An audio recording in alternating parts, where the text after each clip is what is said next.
But Kanye really forced me to reckon with him when College Dropout came out. Because I'm gonna tell you what, because I remember what's the first show where he used the Shaka Khan sample? Through the Wire. Through the Wire. Okay. Good song. And I understand that song came out before the album came out. It sure did. So I'm listening to the song. I'm like, okay, that's decent. You know, he can rhyme. I wasn't like, oh my god, like a lot of people were. And I understand some people really loved that song. I liked it. I didn't love it. You know. Right. But I remember I bought the mixtape, College Dropout mixtape, before I actually purchased the album. Right. Okay. So it was a song on that album called 2 Words, and with Mos Def, Kanye West, and Kanye himself. That's when I was like, okay, let me stop and rethink the way I'm looking at hip hop here. Because there's, as much as I'm hating what a lot of these new guys are doing, Kanye is making me recognize that there's some dudes out here that's putting out fire. And if y'all know that song specifically was absolute fire. 2 Words was crazy. Okay? And what makes it great about Kanye West, I think it was it was my cousin I was debating this about too. I always use my cousins here as a reference too. We're talking about producer MCs. We got to talk about Jay Dilla as a producer MC. Right. And I always thought that Jay Dilla was a great producer MC.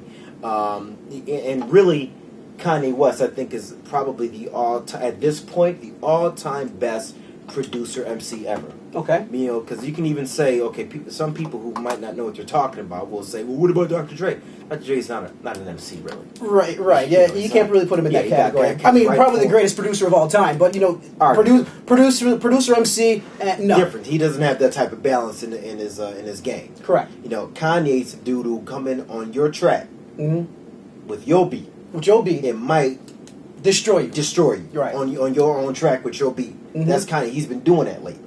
So, getting back to this album, fast forward, every album he's put. In fact, look, I'm the guy that even like 808s and Heartbreak. I really, really, really like that album. I do. I thought it was a well-produced album. I know it's auto-tune heavy, but the fact that you got a younger guy, and younger in terms of, I don't mean like he's young. I mean, he's not that young, but he's a newer artist. A guy that isn't afraid to expand the boundaries of hip-hop. That's what I'm talking about. It ain't so much about doing what everybody else is doing, because that means your shelf life is only going to be but so much. Right. You commoditize yourself when you do what everybody else is doing. Every time I turn on a local radio station, which is rare, but when I do, and they have their hip-hop hour, or whatever, I hear pretty much the same song. You know what I mean? With the same type of cadence. All that stuff, you know. There are a few artists that are doing it. And there's some hope for hip-hop, but Kanye West's album, My Beautiful Dark Twisted Fantasy, for me represents the fact that hip-hop is beginning to grow and ascend once again. Okay? I mean, just about every song in this album is absolutely banging to me. And it's not even a matter of it just banging in the traditional sense of hip-hop. It's a well-produced album. Right. In fact, it's one of the most melodic hip-hop albums I've heard since The Chronic. Okay. Melodic. You know what I mean? So it's like it's very listenable in that way. Aside from being a hip hop album, but go ahead. Well, I definitely agree with you. I mean, this album, like you said, he put his ankle in it.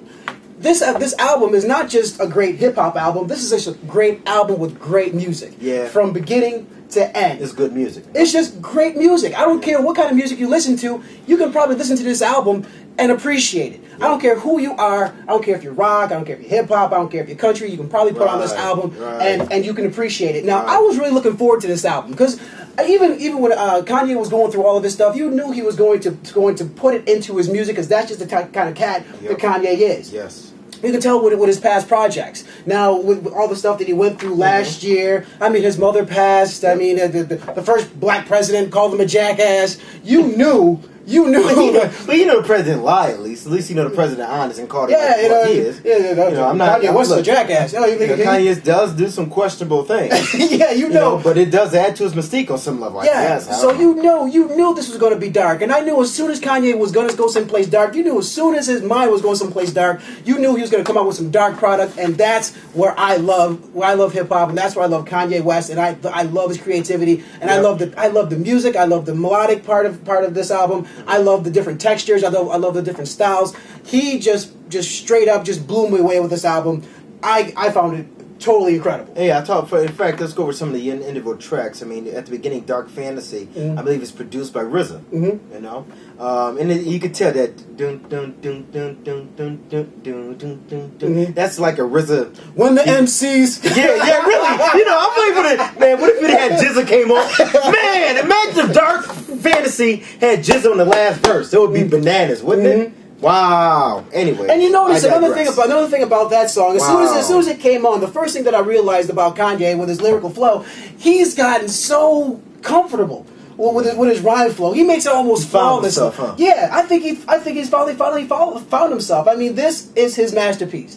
This is his Sistine Chapel. He has found himself in this joint. He just makes his flow sound flawless. Like he just went to the studio and just spit it, didn't write it down, didn't do nothing. Right. He just made this album look so easy, and that's what makes this album so great to me. Yeah, you know, and you know, I can't. I'm looking at. There's not a weak song on the album. Yeah, you know, after I was reviewing it and I'm like looking at it, I'm like, there has to be a weak link somewhere. There has to be something.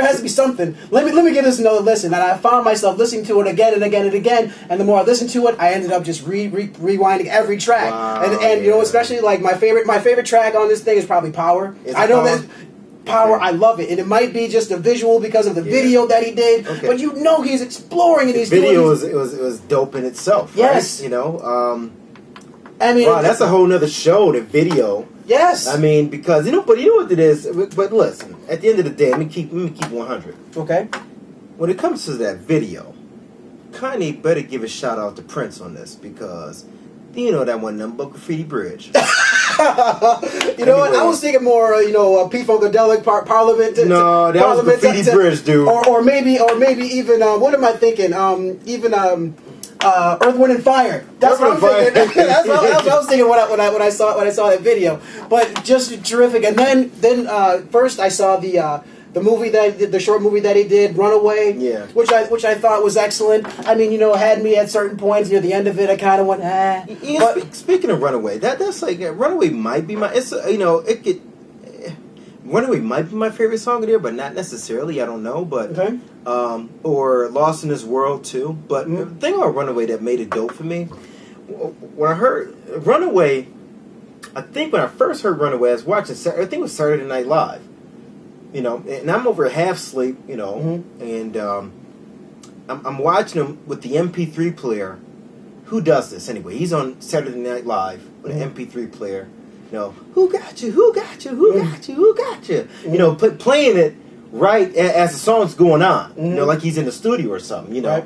And the song plays almost like a poppy type of song until Pusha T comes in and murders that verse and makes it better. I love it. I love it. I love it. I love it. Pusha T. Which is a great move by Good Music and Kanye West getting Pusha T in his team. And that's what I said about the textures, the different textures. Yes. I mean, you would think something like that would be. I mean, even with when you watch the video. I mean, he's got. I mean, a song like this is poppy. I mean, he's sitting there with the piano. He's got the suit on. I mean, he's got the ballerinas. Yes. And then he's in boom out of nowhere. Here comes the clip. It's like, you know what I mean? Yeah, exactly. That's what I'm talking about. That's why. Are you kidding me? I'm gonna just go ahead and say it. This is Kanye's classic right here. It is. It's 5 stars, man. I gotta call it what it is. That's where I'm at on it. He put his ankle in it. You calling it a 5? I'm calling it a 5. I gotta go there. I'm gonna concur with you. This is 5 all the way, man. Y'all gotta check this one out. I'm sure everybody watching this has already checked it out. So I don't even know why you're watching this. I got you. You can't hate on it, man. I mean, at the end of the day. And by the way, guys, I know we've been the Cipher Crew. We've been reviewing a lot of mainstream popular mainstream artists, but we're going to get back to some more of the indie fire that's been out there, because we got tons we sitting on that we want to get out. And keep sending your tracks to us. Oh, please do. Dope stuff, please do. Man. And we definitely going to give you a shout out. We got a few tracks right now from you guys who listen to the show regularly, and we do appreciate it. But we definitely want to give you guys a shout out, and we're going to do a lot of that beginning next year. Yes, sir. You know what I mean? And probably our next show too. Probably, yeah. We will be getting to that very, very shortly. And again, I appreciate sending us that stuff. Thank you very much. But hey, but good music is good music, good man. music is good music, man. So Kanye, again, he put his ankle in it. People can love him or hate him. He does some things. He does some questionable things, whether it's calculated or not. That's up for debate. But at the end of the day, I know that this album, My Beautiful Dark Twisted Fantasy, is an exceptional album, and I think he did an excellent job. It doesn't sound rushed. It sounds well produced. It's everything that you really want in good music. You know what I mean? And when come Grammy time next year, they better be ready, because when it comes time for nominating Best Album, look, I'm sorry. I know you was gonna say Muff. I know you was gonna say Muff, but Kanye West had the best album of all time. Wouldn't it be hilarious? Listen, you know what would be really funny? Because there's no doubt when the Grammys are up next year that this song will be nominated. He wins. With Taylor Swift on stage. That would be so. He's like, you know what? I know that y'all like that, but Eminem's album of all time. So anyway, that would be so gangster for her. Oh man, he would have to laugh. And he would, and it would be warranted too. And he would have to sit there and take it too. Gosh, but 5 mics, excellent. Be on the look for the Cyphies. Keep sending us your music. What else you got for us, man? Anything? I don't have anything else. In closing, check it out. Just keep sending us your love, and we appreciate it, whether it be good or bad. Yes, happy holidays and all that good stuff. Y'all be safe. Y'all be warm. And why? Because the Cipher said so. We out of here. Peace.